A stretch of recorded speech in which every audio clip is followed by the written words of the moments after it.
فإنه في بعض النواحي والجهات يورثون النساء في المنقولات ولا يورثونها في الأصول.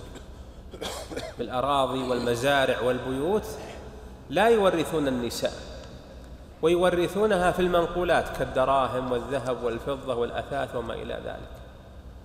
قالوا حتى ما يأتي الأجنبي زوجها ولا عيالها يشاركون في حلالنا، في مزارعنا، في بيوتنا، في أراضينا، فهو ظلم وجور ولا يجوز أن يقر أهله عليه.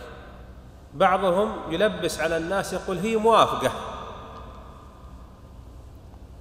موافقة بذلك.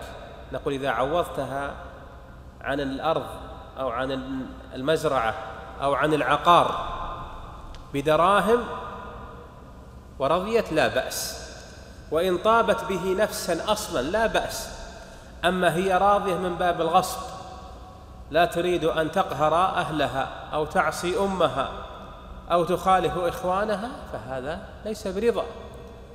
والأصل الجامع في هذا كل قول النبي عليه الصلاة والسلام: لا يحل مال امرئ مسلم إلا عن طيب خاطر منه. فينتبه لهذه المسألة يا أخواني وينبه عليها، وإن كان الناس قد تقادموا عليها على هذا آبائنا واجدادنا. الظلم لا يقر به على أنه مضى عليه آباؤهم وأجدادهم.